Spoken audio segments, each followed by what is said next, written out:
Seriez-vous prêt à sacrifier quelqu'un pour sauver la personne que vous aimez le plus? Même si ce quelqu'un, c'est celui qui vous a tout donné. Bienvenue dans cette nouvelle histoire, où le prix du succès n'est jamais gratuit, où le miroir magique du vieux Zéfondo ne ment jamais. Dans la ville de Grand Popo, au Benin, berceau de traditions anciennes et vivantes, vivait un jeune étudiant nommé Évariste. Il était connu de tous sur le petit campus de la Haute École de Commerce et de Management pour son intelligence brillante, son ambition sans limite et surtout son sourire désarmant, malgré la pauvreté qui le collait à la peau. Qu'au matin, Évariste se réveilla avant le lever du soleil, comme toujours. Le plafond fissuré au-dessus de sa tête lui était devenu familier, presque rassurant. Il s'étira lentement, essayant de ne pas réveiller les deux autres étudiants qui partageaient le même espace exigu. L'un d'eux ronflait encore bruyamment. L'autre avait laissé son réveil sonner 2 fois sans bouger. Évariste se leva, attrapa son vieux sac noir rafistolé et sortit discrètement. En traversant la cour, il croisa Tchouka, un étudiant de 2e année, toujours bien habillé et sûr de lui. « Évariste, mon gars, toujours debout avant les coqs ? Pas le choix, frère. Si je dors trop, mes rêves vont me dépasser. » Tchouka éclata de rire et lui tendit un sachet de pain garni. « Tiens, j'en ai pris 2 ce matin. Faut pas que le cerveau tourne à vide. » Évariste hésita un instant, puis accepta avec reconnaissance. Il aurait aimé ne pas avoir besoin de cette aumône, mais il savait aussi que la fierté n'avait jamais rempli un estomac vide. En marchant vers la bibliothèque, Évariste pensait à sa mère. Elle allait sans doute déjà être debout, agenouillée devant son vieux foyer en terre, faisant frire des beignets dans l'huile chaude, ses mains couvertes de farine, ses pieds fatigués dans de vieilles sandales. Il revoyait ses yeux, pleins de douceur et de fatigue. Il se promit encore une fois que tous ses sacrifices ne seraient pas vains.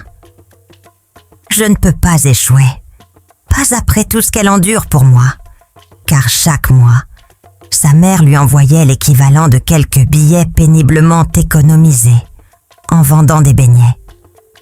Le cœur serré, et lui disait toujours « Maman, ne t'inquiète pas, je vais réussir », pensa-t-il. En entrant dans la salle d'études, il trouva sa place habituelle, une table près de la fenêtre, là où le soleil arrivait plus vite que l'électricité. Il posa ses papiers, ouvrit ses notes, mais son regard restait figé sur la première page. Son esprit, lui, était ailleurs. Dans le silence de la pièce, il murmura tout bas. « Donne-moi juste une ouverture, mon Dieu. Une seule. Et je te jure que je foncerai. Je vais changer nos vies. » Mais la réalité était dure, très dure. Un après-midi, alors qu'il traînait devant la bibliothèque du campus, Évariste aperçut Linda, une étudiante en licence de communication, connue pour sa beauté éclatante et son allure toujours soignée. Souriant timidement, il s'approcha d'elle, le cœur battant, espérant briser sa routine morose avec un peu de légèreté.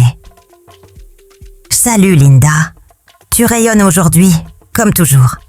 Tu veux peut-être prendre un jus un de ces soirs ? Juste discuter un peu. » Mais à peine avait-il fini sa phrase que la jeune fille leva les yeux au ciel avec un rictus moqueur. « Toi, en lui donnant une gifle publique, regarde-toi, même ton ombre est fauchée. Tu crois qu'une fille comme moi a le temps pour un pauvre type comme toi ?» Touché en plein cœur, Évariste resta figé, le sourire figé sur le visage comme un masque brisé, pendant qu'elle s'éloignait en riant avec ses amis. Ce jour-là, il comprit que parfois, la pauvreté n'humilie pas seulement dans le silence. 2 jours après cette humiliation, Évariste était assis sous un arbre du campus, le regard perdu dans ses feuilles. Il venait d'être expulsé du cours de mathématiques pour frais impayés. Il passa la main sur son visage et murmura « Pourquoi la vie refuse de sourire à certains? Pourquoi toujours moi ?» Un camarade, Jacques, l'aperçut.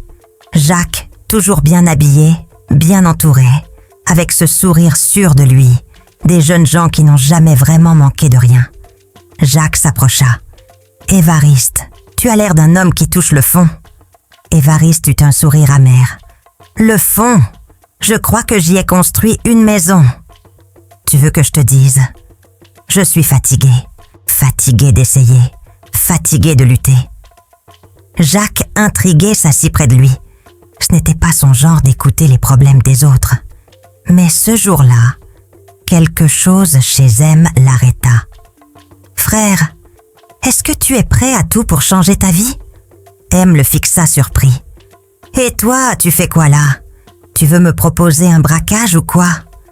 Jacques secoua la tête. Mystérieux. Rien d'illégal, mais quelque chose de spirituel. Tu connais le vieux Zéfondo, celui qui vit près de la grande avenue derrière le marché. Évariste fronça les sourcils. Évariste tourna lentement la tête vers Jacques, intrigué par cette soudaine attention. Habituellement, les deux se contentaient d'un salut rapide, parfois d'une poignée de main distraite entre 2 cours. Mais ce matin-là, quelque chose dans la voix de Jacques sonnait autrement, presque grave. Évariste fronça les sourcils. Le vieux Zéfondo? Le vieux fou avec ses colliers, ses gris-gris et ses bouteilles accrochées partout dans la cour? Tu veux que j'aille voir un féticheur maintenant? C'est ça ton idée de solution? Jacques ne répondit pas tout de suite. Il regardait droit devant lui, comme si les mots qu'il allait prononcer demandaient une permission silencieuse. Ce n'est pas un féticheur, pas vraiment. C'est un homme qui voit. Il voit ce que les autres ne voient pas. Il aide ceux que le monde a décidé d'ignorer. Il m'a aidé, moi. Tu crois que j'ai toujours eu la vie facile? Mon père voulait que je quitte l'école pour aller travailler au marché. J'ai frappé à toutes les portes. Elles sont restées fermées, jusqu'à ce que quelqu'un me parle de lui. Évariste resta silencieux, la mâchoire serrée. Une partie de lui voulait rire. Rire de la folie de cette conversation, de cette idée qu'un vieil homme pouvait changer sa misère. Mais l'autre partie, celle qui avait crié en silence pendant des mois, cette partie-là écoutait avec attention. Il se passa la main sur le visage, soupira profondément et dit « Et qu'est-ce qu'il a fait pour toi, ce vieux? Il t'a donné de l'argent? Il t'a ouvert une porte magique vers le succès? Non, sérieusement, Jacques. Qu'est-ce que t'as trouvé chez lui que t'as pas trouvé dans toutes les galères qu'on vit tous les jours ici? » Jacques sourit, mais c'était un sourire calme, sans arrogance. Il m'a montré quelque chose, un chemin. Ce n'est pas facile à expliquer. Ce n'est pas une baguette magique. Il faut être prêt à entendre, à se dépouiller de l'orgueil, à toucher la vérité avec les mains nues. Et surtout, il faut être prêt à payer un prix. Pas avec de l'argent, non, mais avec autre chose. Le silence retomba un instant entre eux, seulement troublé par le bruissement des feuilles au-dessus de leur tête. Évariste sentit une étrange tension dans l'air, comme si l'univers venait de lui glisser une enveloppe fermée dans la main, avec l'instruction silencieuse de ne l'ouvrir qu'en dernier recours. Il se leva doucement, le regard toujours fixé sur Jacques. « Et si je vais le voir, il va m'écouter? Même moi, avec mes poches vides, mon avenir en lambeaux et mon espoir qui se fatigue. C'est justement pour ceux comme toi qu'il reste là-haut, répondit Jacques. Jacques se pencha vers lui et murmura « Parce que ce que tu vis, je l'ai vécu exactement et c'est lui qui m'a sorti de là. Il donne des opportunités, mais à ceux qui ont le courage. » Émausa les sourcils. « Moi, aller chez un féticheur, tu es fou. » Mais malgré lui, il sentit son cœur accélérer. Ce mot « opportunité », il n'entendait plus que ça. Alors il dit encore « Jackson, tu veux dire que toi aussi tu fais ce genre de choses ?» Jacques sourit sans confirmer, sans nier. « Je dis juste que rien n'est gratuit dans la vie. Rien. Si tu es prêt, je t'emmène ce soir. » Et Évariste avala difficilement sa salive, se leva et rentra chez lui. La nuit, il repensa à sa vie de misère et se dit que cette opportunité pourrait être sa porte de sortie. Quelque chose en lui savait que c'était une mauvaise idée, mais une autre partie, la partie brisée, affamée, humiliée. Cette partie-là voulait essayer cette opportunité, hein? Alors, il rappela Jacques pour accepter son offre. Le lendemain soir, il se rendit dans le vieux quartier à l'extérieur de la ville, près de la grande avenue derrière le marché, devant une petite maisonnette éclairée seulement par la lumière du soleil. Le vent soufflait entre les arbres, comme une lamentation. Arrivé devant une hutte isolée, Jacques s'arrêta et dit « Évariste, une dernière fois, si tu veux laisser tomber, c'est maintenant. » Mais Évariste secoua la tête. Il était déjà allé trop loin. En entrant, une odeur de plantes brûlées envahit ses narines. Des bougies noires entouraient un homme assis au sol. Et le vieux Zéfondo. Le féticheur leva à peine la tête. « Je t'attendais. Entre, fils du destin. » Évariste sentit la chair de poule parcourir ses bras. « Comment vous saviez que je venais ?» Le féticheur sourit. « Les gens comme toi, je les vois avant qu'ils arrivent. Tu cherches la richesse. Tu veux briller plus que ceux qui t'ont humilié. » Évariste déglutit. « Oui, je veux sortir de la misère. » Le vieux Zéfondo frappa 2 fois dans ses mains et une petite valise en cuir apparut devant lui. La valise avait la forme d'un cercueil, mais elle respirait.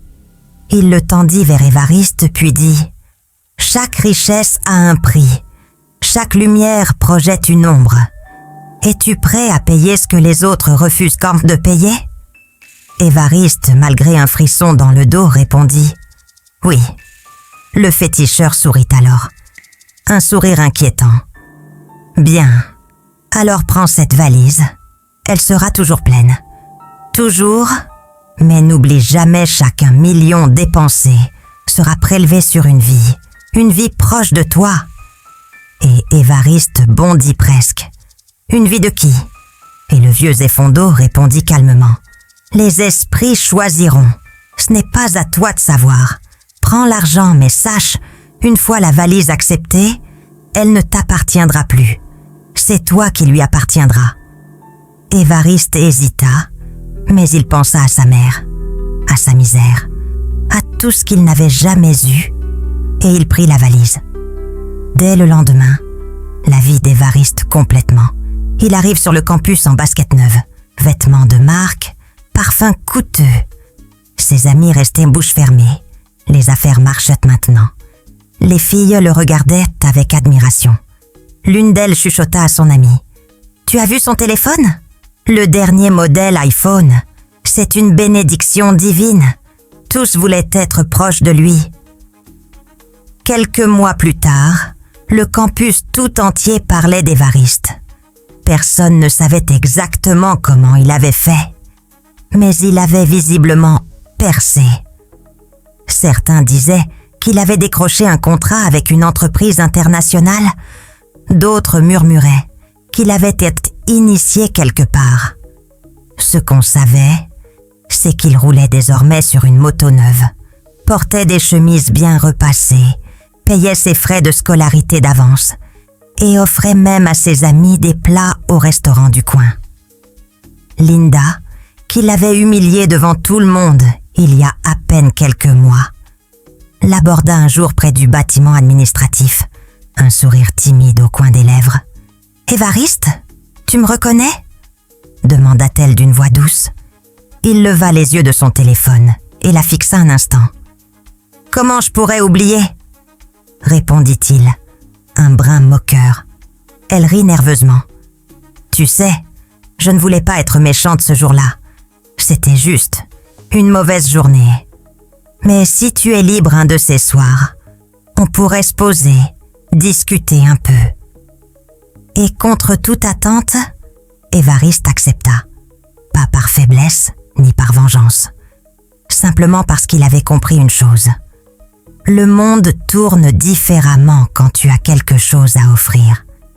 Mais au fond de lui, il n'avait pas oublié cette gifle d'autrefois. Et désormais, c'était lui qui contrôlait le jeu. Assis au fond de l'amphithéâtre, Évariste écoutait distraitement le professeur parler de macroéconomie. Mais son esprit était ailleurs. Depuis qu'il avait reçu ce message au petit matin, Linda est morte dans la nuit. Son cœur battait avec une lourdeur étrange. Il avait lu la nouvelle au réveil, encore torse nu, allongé dans son nouveau lit king size, les rideaux à moitié ouverts, sur le quartier Cocotier. La veille, elle riait à gorge déployée, sa main dans la sienne, sa robe rouge glissant doucement sur la chaise du restaurant chic. Il lui avait promis une voiture. Elle lui avait dit qu'il était différent des autres. Et maintenant, elle était morte, juste comme ça. Il sentit un frisson parcourir son dos, malgré la chaleur de la pièce. Soudain, il entendit une voix à son oreille, presque un souffle intérieur. « Chaque billet dépensé sera prélevé sur une vie. » Il secoua la tête, nerveusement. « Non, ce n'est qu'une coïncidence. Encore une coïncidence. » Mais au fond de lui, quelque chose se fissurait. Une peur, qu'il avait jusqu'ici tenue en laisse, se libérait lentement. Il se leva brusquement, prétextant une migraine, et sortit de l'amphi. Dans le couloir, Tony était là, appuyé contre le mur. Il le fixa avec un regard lourd, sans un mot au début. Évariste tenta de passer sans s'arrêter, mais Tony lui lança calmement. « Alors, une autre mort autour de toi? Et toi, toujours rien? Tu ne sens rien, même pas un peu ?» Évariste se figea. « Ce n'est pas moi, tu entends? Je n'ai rien fait. C'est le destin. Des choses arrivent. » Tony hocha lentement la tête, presque avec pitié. « Tu continues à croire au hasard alors que tu marches dans un chemin balisé par les morts. T'es aveugle ou t'as juste peur d'ouvrir les yeux ?» Évariste n'eut pas la force de répondre. Il s'éloigna, en silence, les poings serrés, le cœur battant plus fort à chaque pas. Cette nuit-là, dans son luxueux appartement surplombant sur le quartier Cocotier, il resta éveillé longtemps. Assis sur son balcon, un verre à la main, il contemplait les lumières de la ville, comme si elles pouvaient lui offrir des réponses. Mais les rires s'étaient tus. La richesse, la popularité, les regards admiratifs, tout cela lui paraissait creux, distant, comme un décor en carton. Il se remémora les paroles du vieux Effondo, qu'il avait presque oublié. La richesse vient, mais elle ne vient jamais seule. Et maintenant, les morts s'accumulèrent du côté de sa famille et de ses amis. Les années passèrent, et Jacques, autrefois juste un étudiant populaire du campus, devint une figure respectée, bien au-delà des murs de la haute école de commerce et de management. Après avoir terminé ses études avec distinction, il refusa les offres d'emploi classiques qui s'offraient à lui. Il avait une vision, une idée claire de ce qu'il voulait construire. Il lança sa propre entreprise de consulting stratégique, spécialisée dans l'accompagnement des jeunes startups africaines. Grâce à son sens aigu des affaires, son réseau bien tissé et une discipline presque militaire, son entreprise prospéra rapidement. En moins de 2 ans, son nom circulait dans les cercles fermés d'affaires, à Lagos, Accra, Abidjan. Jacques était devenu ce que beaucoup rêvaient d'être. Un jeune patron parti de peu, mais arrivé haut. Malgré son succès, il gardait les pieds sur terre. Il revenait parfois à la HECM pour donner des conférences aux nouveaux étudiants, souvent vêtus simplement, sans extravagance, mais avec cette assurance calme que donne l'expérience. Lors d'un de ses retours, un professeur lui demanda ce qui l'avait le plus marqué dans son parcours. Jacques sourit, regarda un instant les bancs de l'amphithéâtre, puis répondit « Ce n'est pas la richesse qui m'a changé, c'est la solitude du chemin.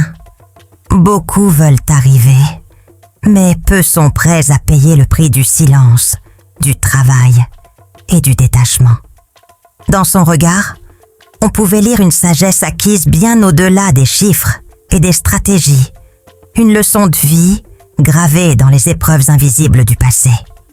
Les mois s'écoulèrent et autour d'Évariste, les morts commencèrent à s'accumuler, lentement, silencieusement, presque avec élégance. D'abord un cousin proche, fauché dans un accident de voiture sur une route pourtant tranquille. Puis une tante, retrouvée sans vie dans son sommeil, sans antécédents médicaux. Ensuite son oncle maternel, victime soudaine d'un malaise en pleine réunion familiale. Chaque fois, Évariste portait le deuil avec calme, dignité même, versant les larmes attendues, prononçant les mots justes. Il payait les cercueils, finançait les funérailles, se montrait généreux et présent. Dans la famille, on disait « Il a réussi, mais il n'a pas oublié les siens. » Personne n'aurait imaginé, ne serait-ce qu'un instant, que ces disparitions, aussi propres qu'inexpliquées, étaient peut-être liées à autre chose qu'au destin. Un jour, lors d'un deuil, un vieil homme de la famille murmura en aparté à un autre « Ce garçon, c'est étrange. Où qu'il passe, la mort suit. Mais regarde-le, si tranquille, si poli. » Son interlocuteur haussa les épaules. « C'est juste la vie, mon frère. Quand ça frappe, ça frappe. Et puis, ce garçon, il prie, il donne, il aide tout le monde. Dieu est avec lui. » Et pendant que l'on pleurait les morts, Évariste, en silence, rayonnait de plus en plus, comme si chaque perte ouvrait un peu plus la voie à sa grandeur. Et au cœur de tout ce mystère, il y avait sa petite valise rouge, toujours à ses côtés, jamais laissée sans surveillance. Une valise sans marque, sans serrure visible, mais qui semblait renfermer un secret, aussi lourd que l'or, qu'elle faisait surgir. Chaque fois qu'il l'ouvrait, seul dans son appartement aux rideaux tirés, des liasses neuves apparaissaient, impeccablement rangées, comme si elles venaient directement de la banque de l'invisible. Il la caressait parfois du bout des doigts, le regard brillant, partagé entre fascination et effroi. « Tant que tu es là, je ne manquerai de rien », murmurait-il. Mais, aussitôt refermé, un silence glacial envahissait la pièce, comme si la valise elle-même exigeait un tribut. Plus l'argent coulait à flot, plus la mort, discrète et précise, suivait son chemin autour d'Évariste. Pourtant, il faisait taire sa conscience. On ne refuse pas une bénédiction, même si elle vient de l'ombre. Avec sa fortune désormais bien installée, Évariste décida de faire un geste fort, symbolique, celui qu'il avait toujours rêvé de poser. Acheter une maison somptueuse pour sa mère, loin des beignets vendus à l'aube et des toitures en tôle brûlante. Il choisit une belle villa, peinte en blanc ivoire, avec un jardin garni de fleurs tropicales, un portail électrique et même un petit salon de coiffure attenant, pour qu'elle puisse s'occuper sans s'épuiser. Pour marquer l'événement, il organisa une réception privée, élégante, avec des serveurs en gants blancs, des canapés dorés et un buffet digne des hôtels 5 étoiles. Ses associés du monde des affaires étaient là, ainsi que Jacques, invité spécial, bien qu'absent de la vie d'Évariste depuis quelque temps. Quand Jacques arriva, vêtu sobrement mais avec classe, il observa la scène avec un mélange d'admiration et de plaisir. À un moment, alors que la musique résonnait doucement dans la cour illuminée, Jacques s'approcha d'Évariste, un verre à la main. « Tu l'as fait, frère. Tu lui as offert ce qu'aucune mère n'ose même espérer. Elle doit être fière de toi. » Évariste sourit, le regard lointain. Elle dort mieux maintenant, et moi aussi. Ce fut à peine quelques jours après l'inauguration joyeuse de la maison que maman Clémentine tomba soudainement malade. Une fatigue étrange la cloua au lit, suivie de crises de tension brutales, au point qu'elle dut être transportée d'urgence à l'hôpital. Évariste, paniqué, resta à son chevet jour et nuit. Quand il demanda au médecin ce qui se passait, celui-ci, embarrassé, feuilleta les résultats d'examen avec une expression confuse. « Monsieur Évariste, médicalement parlant, elle n'a rien. Tous les organes fonctionnent. Pas de virus, pas d'infection, rien. Pourtant, sa tension est anormalement haute. C'est comme si quelque chose de plus profond pesait sur elle. » Le cœur serré, Évariste retourna chez lui, s'assit dans son grand salon vide, et le silence de la maison neuve lui parut plus lourd qu'un cercueil déjà creusé. Après une longue réflexion, il se leva brusquement et murmura « Non, je refuse de la perdre, pas elle ». Il enfila une chemise, petite valise rouge à la main, et se rendit chez le vieux Zéfondo. Il le trouva dehors, assis sur un banc en dehors de sa maisonnette, là où les secrets ne se disaient qu'à voix basse. À peine arrivé, le vieux l'observa longuement, puis lui dit d'une voix rauque « Tu reviens, tu savais que tu finirais par revenir. Mais cette fois, ce n'est pas pour toi, c'est pour elle. » Évariste hocha la tête, presque à genoux. « Ma mère est en train de mourir, et personne ne comprend pourquoi. Je suis prêt à faire tout ce qu'il faut. » Zéfondo ferma les yeux, longuement, puis les rouvrit, sombres comme des puits sans fond. « Je ne peux rien faire directement.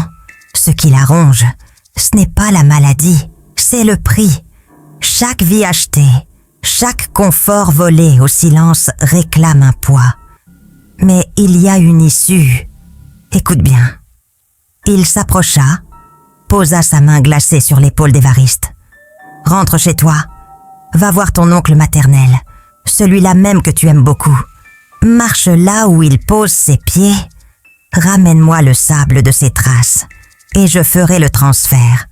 Ce que ta mère porte, je le déposerai sur lui. Mais souviens-toi, ce n'est pas un jeu. C'est une question de vie ou de mort. » Alors qu'il sortait de la maisonnette du vieux Zéfondo, Évariste s'arrêta net, troublé par une pensée qui surgit comme une voix dans sa tête. Et si ce n'était pas lui qu'il fallait sacrifier? Et si je pouvais changer le destin à ma manière? Il regarda discrètement vers le petit banc en bois usé devant la case, là où le vieux s'asseyait souvent pour mâcher ses feuilles amères. Le sol était encore frais de son pas. Poussé par un instinct à la fois rebelle et désespéré, Évariste se pencha, prit une poignée de sable là où Zéfondo avait posé ses pieds et la glissa dans une vieille feuille de bananier qu'il roula soigneusement. Il savait ce qu'il faisait. Il savait que c'était une trahison du pacte, un pas dans l'interdit le plus absolu. Mais cette nuit-là, alors qu'il était rentré chez lui, le doute ne l'a pas quitté une seconde. Allongé dans sa grande chambre, les lumières de la ville dansant au plafond, il pensait à sa mère, alitérée, luttant contre un mal que même les médecins ne pouvaient nommer. Il pensa à Linda, à tous ces membres de sa famille, tombés un par un, à toutes ces promesses faites dans l'euphorie d'une richesse trop rapide. Et puis, il se dit, ce qui viendra, viendra. Si je dois payer, alors autant choisir ma propre facture. Le lendemain matin, vêtu d'un boubou sobre, Évariste se rendit de nouveau chez le vieux Zéfondo. Il entra dans la pièce comme un fils docile, posa la feuille contenant le sable sur le petit autel sans trembler. Zéfondo, sans un mot, prit le paquet, le renifla doucement, puis s'assit en tailleur, devant le miroir brisé à moitié, dissimulé par un tissu rouge. Il ferma les yeux, posa une main sur le sable, l'autre sur une petite poupée, en chiffon et ficelle, posée juste à côté d'une calebasse remplie d'eau noire. L'air devint lourd, chargé d'un parfum de cendres et d'huile. Puis il saisit son couteau mystique, une lame étrange ornée de symboles gravés, et d'un geste rapide, il poignarda la poupée, criant des mots dans une langue oubliée. Un silence s'abattit, puis il ouvrit lentement les yeux pour regarder dans le miroir. Et là, il se figea. Ce n'était pas le visage d'Évariste, ni celui de l'oncle, mais bien son propre reflet, son propre visage, figé, tordu par une peur qu'il n'avait jamais connue. Il se redressa lentement, le souffle court. « Qu'as-tu fait, Évariste ?» demanda-t-il d'une voix rauque. Mais Évariste, debout, immobile, le regard vide. Voilà, la première partie de notre histoire s'achève ici. Crois-moi, la suite va te surprendre.